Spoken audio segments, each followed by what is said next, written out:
Financial markets పై పట్టు సాధించాలనుకునే వాళ్ళు Revanth conduct చేసే వెబినార్ కోసం ఈ నెంబర్ కి కాల్ చేయండి.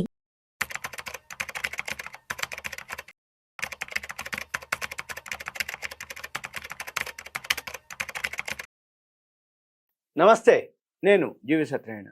ఈ వీడియోలో పోస్టల్ స్కీమ్స్ గురించి అయితే ఈ పోస్టల్ స్కీమ్స్ ఏవైతే ఉన్నాయో దాంట్లో ఏమేమి అప్డేట్ అయినాయి, ఏమేమి ఫెసిలిటీస్ వచ్చినాయి. పోస్ట్ ఆఫీస్ లేనటువంటి విలేజ్ లేదు మన ఇండియాలో. అంటే మన చిన్నప్పటి నుంచి చూస్తున్నాం, చిన్నపాటి గ్రామం అయినా కానీ పోస్ట్ ఆఫీస్ మాత్రం కంపల్సరీ ఉంటుంది. గ్రామీణ బ్యాంకు ఒకటి, పోస్ట్ ఆఫీస్ ఒకటి.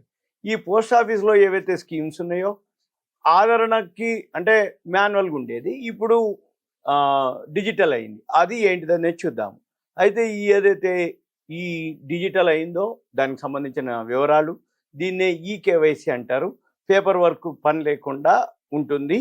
ఇప్పుడు ఏదైతే పోస్ట్ ఆఫీస్లో పథకాలు ఉన్నాయో ఆ పథకాలకు ఏవైతే ఉన్నాయో అవి సులభతరం చేయడం జరిగింది.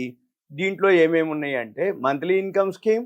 అంటే ఒకప్పుడు ఏం జరిగేది, అమౌంట్ వేస్తే మంత్లీ ఇన్కమ్ కావాలంటే పోస్ట్ ఆఫీస్కి పోయి పాస్బుక్ ఇవ్వటం, అప్డేట్ చేయటం, సంతకాలు పెట్టుకోవటం, దానికోసం టైము, లైన్లు ఉండటం, సెలవులు, బంధులు, మళ్ళీ పోస్ట్ మాస్టర్, పోస్ట్ మ్యాను, ఇవి ఉన్నారా లేరా, post office time, open close, పెద్ద ప్రాసెస్. ఇప్పుడు అవన్నీ లేకుండా మంత్లీ ఇన్కమ్ ఎవరైతే రిటైర్డ్ పీపుల్ ఉంటారో వాళ్ళు అందులో అమౌంట్ డిపాజిట్ చేయటం, మంత్లీ ఇన్కమ్ ఉంటుంది. ఆ ఇన్కమ్ మంత్లీ ఇన్కమ్ స్కీమ్ కానీ, టైం డిపాజిట్ కానీ, కిసాన్ వికాస్ పత్రాలు కానీ, నేషనల్ సేవింగ్ సర్టిఫికేట్ సంబంధించిన కానీ ఇవన్నీ కూడా డిజిటల్ పద్ధతిలో ఇప్పుడు తీసుకురావడం జరిగింది.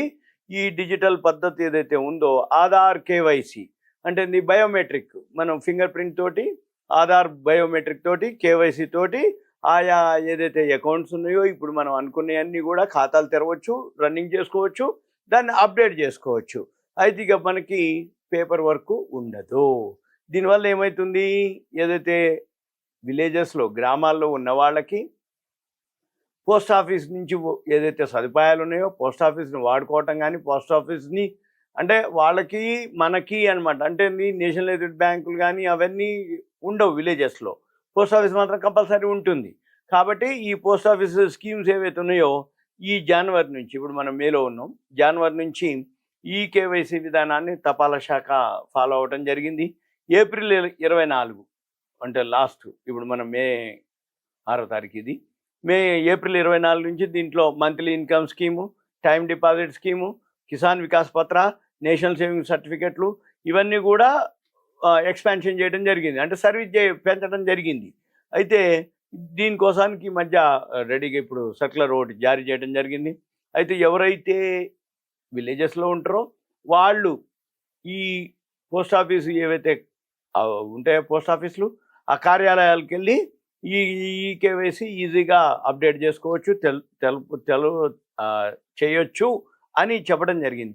అయితే ఇప్పుడు జనరల్గా ఏంటంటే ఇప్పటివరకు ఏం జరుగుతుంది, పోస్ట్ ఆఫీస్కి పోవాలి అంటే ఒక ఖాతా తెరవాలన్నా దాని మీద డిపాజిట్ వోచరు, ఫిజికల్ ఫాము, సంతకాలు, ఫోటోలు, ప్రూఫ్లు ఇవన్నీ ఎంక్లోజ్ చేసి అక్కడ ఉండాల్సి వచ్చేది. ఇప్పుడేంటి, ఇప్పుడు 2 పద్ధతులు ఉంటాయి. అంటే ఈ పద్ధతి ఉంటుంది మాన్యువల్, ఆన్లైన్ పద్ధతి ఉంటుంది.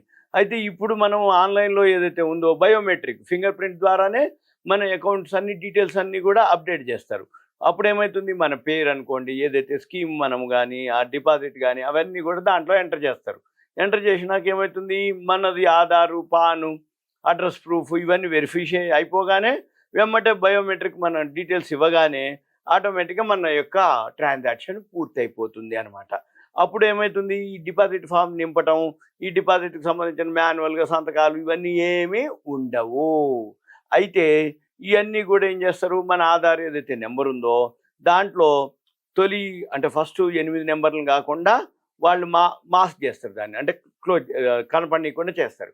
చేసి చివరి 4 నెంబర్లు మాత్రం తీసుకుంటారు అనమాట. అంటే ఏదైనా చూసినా కానీ మన డేటా మిస్యూజ్ కాకుండా ఉండటం కోసం పోస్టల్ నుంచి మొదటి 8 నెంబర్లు మార్క్ చేసి మీ నెక్స్ట్ 4 నెంబర్స్ని చూపిస్తారనమాట. అందువల్ల ఏమవుతుంది, మన యొక్క ఆధార్ కూడా మిస్యూజ్ కాదు అనేది ఉండదు అనేది వాళ్ళు చెప్పడం కానీ జరిగేది కూడా అదే అనమాట. అందుకని భద్రతపై కూడా ఆందోళన చెందాల్సిన అవసరం లేదని తపాలా శాఖ చెప్పడం జరిగింది.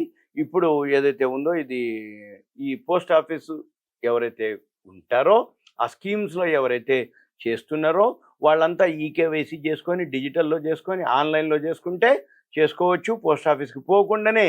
అంటే ఏంది, ఇది మన ప్రభుత్వ సంస్థ కాబట్టి నమ్మకం ఉంటుంది.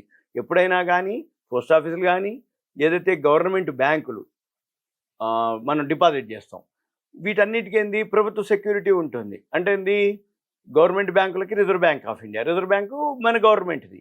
ఇప్పుడు పోస్ట్ ఆఫీసు మన సెంట్రల్ గవర్నమెంట్ది. అంటే ఏంది, మన గవర్నమెంట్ ఆధీనంలో ఉన్నప్పుడు ఏదైనా జరిగినా మన పైసలకు దోఖా ఉండదు అనేది నమ్మకం. ఇక మూడోది ప్రావిడెంట్ ఫండ్. అయితే ఎంప్లాయీగా ఉన్నప్పుడు ప్రావిడెంట్ ఫండ్, రిటైర్ అయిపోయినాక వచ్చిన ఫండ్స్ని పోస్ట్ ఆఫీసులు కానీ బ్యాంకులు ఆల్రెడీ ఇప్పుడు అంతా ఆన్లైన్ అయిపోయింది. ఈకేవైసీలు వచ్చేసినాయి, యాప్లు ఉంటాయి, ఆన్లైన్లో ట్రాన్స్ఫర్లు ఆన్లైన్లోనే జమ అవటం, మన ఖాతాలోంచే జమ అయిపోయి మన బ్యాంక్ వెళ్ళకుండానే పనులు జరుగుతున్నాయి. అయితే ఇప్పుడు పోస్ట్ ఆఫీస్ కూడా వచ్చినట్టు సింపుల్గా ఏం లేదు. పోస్ట్ ఆఫీస్లో ఇవి ఏవైతున్నాయో ఇది ఇప్పటికీ లేట్ అయింది కానీ ఇప్పుడు అప్డేట్ అయింది కాబట్టి విలేజెస్లో డిస్టిక్లల్లా ఎక్కడైతే పోస్ట్ ఆఫీస్లో అకౌంట్లు ఉంటాయో వాళ్ళందరూ ఇది ఉపయోగించుకోగలరని మనవి. అయితే ఇంకా ఏంటిది అంటే ఏదైనా డౌట్స్ ఉంటే మీరు మీ దగ్గరలో ఉన్న పోస్ట్ ఆఫీస్కి వెళ్ళి మీరు క్లారిఫై చేసుకోవచ్చు. అంతే తప్ప పోస్ట్ ఆఫీస్ స్కీమ్ అక్కడ నెంబర్ ఉంది కదా అని చెప్పేసి మీరు నాకు దయచేసి కాల్ చేయవద్దు. ఏదైనా ఉంది అంటే మీ దగ్గరలో ఉన్న పోస్ట్ ఆఫీస్కి వెళ్ళి మీ పోస్ట్ ఆఫీస్ ఖాతా కానీ ఏదైనా ఉంటే వాళ్ళు వితిన్ మినిట్స్లోనే క్షణాల్లోనే మీ ఖాతా అంతా ఈకేవైసీ చేస్తారు. అక్కడ ప్రొసీజర్ చెప్తారు, దాన్ని బట్టి మీరు చేసుకుంటే మీ ఖాతా అంతా సేఫ్ ఉంటుంది. యాప్లు ఉంటాయి, పోస్ట్ ఆఫీసులు ఏవైతే స్కీమ్స్ ఉన్నాయో అవన్నీ కూడా మీకు ఆన్లైన్లోనే మీరు చూసుకోవటం కానీ పోస్ట్ ఆఫీస్కి వెళ్ళకుండానే పనులు జరిగే అవకాశాలు ఉంటాయి. ఇదంతా మీకు awareness, education, information, knowledge purpose మాత్రమే. ఓకే, థ్యాంక్ యూ, సెలవు.